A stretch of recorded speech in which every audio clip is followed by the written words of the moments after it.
All right, what is up, everybody? Shauna D Man here, and welcome back to the channel. Hope you guys are doing great. Hope you guys have had yourselves a great week. We are here to do a quick little recap of Auburn's victory over NC State last night, winning 83-73 after having a week off from the Players Era tournament last week. I think they finished. I think it was like last Wednesday, so it's been about a week resting up, and I would definitely say, it definitely showed. Auburn was definitely rusty in this game. A lot of turnovers in a game where like their shooting percentage was actually really, really good. I'm pretty sure I saw like towards the end of the first half, they were shooting like maybe 59%. And then in the second half, they were shooting close to about 69, 70% towards the end of the game. But the turnovers were just ridiculous. But our two big 12 transfers, Overton and Keyshawn Hall, had themselves quite a night, especially Kevin Overton. But Keyshawn Hall, pretty efficient, 9 of 14, 28 points, 5 of 7 from 3. Keyshawn Murphy gave you about 3. He didn't give you much like points wise or anything like that. Um, but 3 points, 101, 101 from 3. Elijah Freeman, 6 points, 2 or 3. Still struggling. I'm not sure what's going on with Elijah Freeman in that regard. Maybe I don't know if it's his shooting slump. I don't know if, like, again, he is transitioning from a lower level up to like basically the big leagues. So there's probably still adjustment, because I mean this is still only the ninth game of the season, so there's still plenty of room for him to grow. But hopefully he starts to grow a little bit more and develop a little bit more, and be able to produce a few more points than what he's been doing the past couple of games at least. Kevin Overton, like I said, 29 points, 8 of 13, 6 and 9 from 3. He 9 rebounds.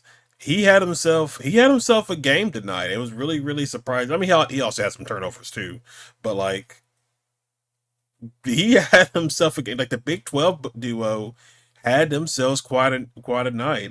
Jihad, very quiet night, especially after what we saw against Oregon, St. John's, um, and I think Michigan. I think he scored about 20 points against Michigan.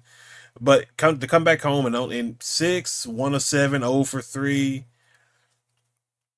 But he got 3 rebounds, 1 assist. He did turn the ball over 4 times. He got 4 blocks.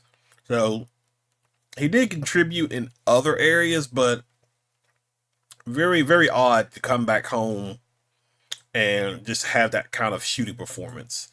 Uh, I don't know. I don't know. It is interesting. We got to see Jovic tonight. He didn't play against St. John's because of a hand injury. Only gave you 2 points. Didn't get you much. Sebastian Adams, 7 points. Blake Musilak only played for 2 minutes. To be quite honest, I probably would rather have seen maybe like Simon Walker instead. But like he can like Musilak came in and tried to do a transition 3 and miss. I don't know. It was just a weird choice to have him in the game. Caden Magwood, 8 minutes, 2 points. Hell, I mean, he's the backup point guard. He I think he does need to grow a little. I'm not saying like he needs to grow up, but like you're gonna need him when Todd's not out there. Um, I think he just needs to improve, get a little bit better.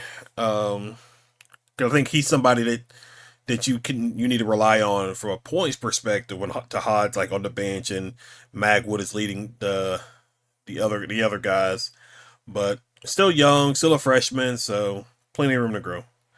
Yeah, you can see, like, look at this. It's 59% from the field goal, 55% from 3, and then 86% from the free throw line. So all in all, kind of what you want to see from this team, to quite honest, like these kind of percentages. And if they had these kind of percentages, against Michigan. They probably could have. I don't know if they would have beaten Michigan, but they could have potentially kept the game, close enough to where it wasn't such a blowout of a game as it was. But that's hindsight. That's hindsight. But relatively good.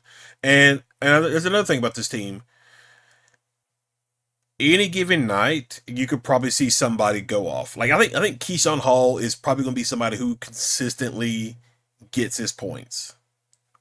But is it going to be a night where it's Keyshawn and Overton, Keyshawn and Tahad, Keyshawn and Freeman, Keyshawn and Murphy? Like I'm curious to see like the different combinations of guys who step up at different moments in the game.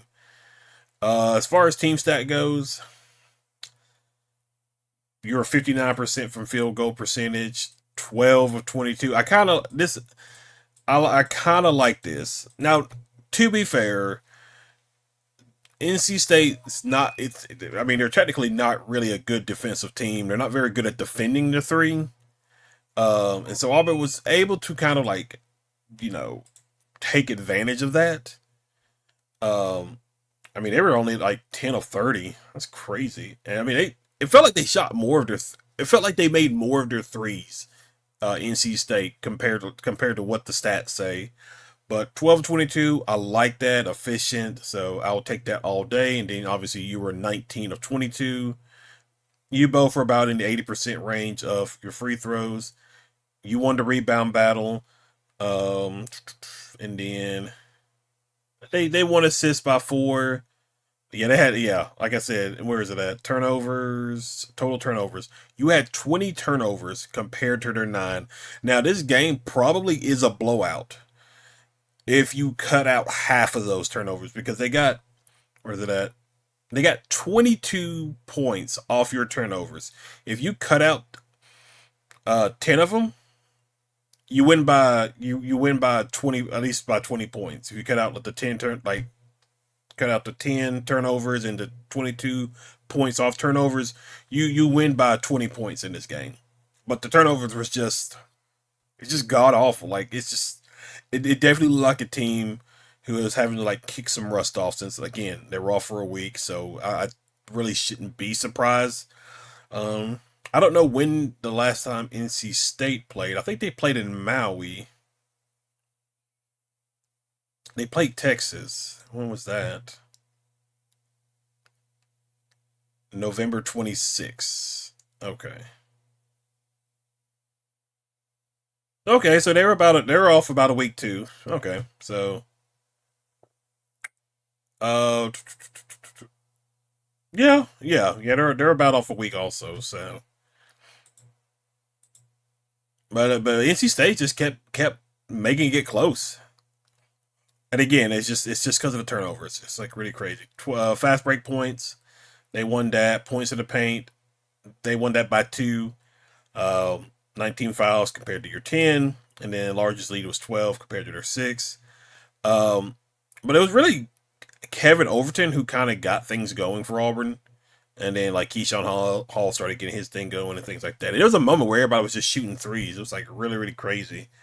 Stephen Pearl was just very animated in this game for sure because they were letting some guys get easy looks, and NC State was converting. Obviously, Steven is not a big fan of that. I don't blame him.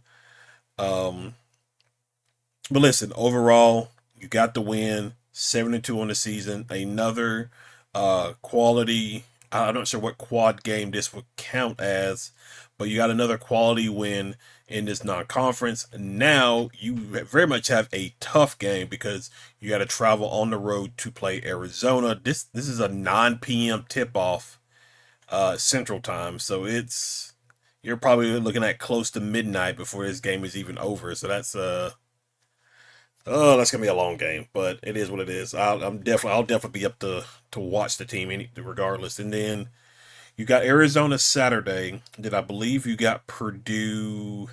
No, you got Chattanooga on um what it was, let's see, 13th. Got Chattanooga on the 13th, and then got Purdue. Wait a second. Do they really have? Let me make sure. Let me see.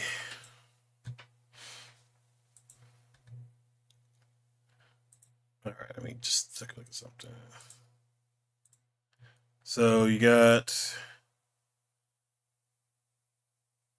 So you don't play again. So you play again this Saturday against Arizona.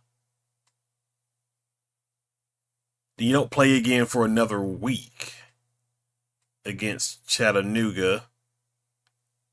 And then you don't play another week after that for Purdue. Well, that's interesting.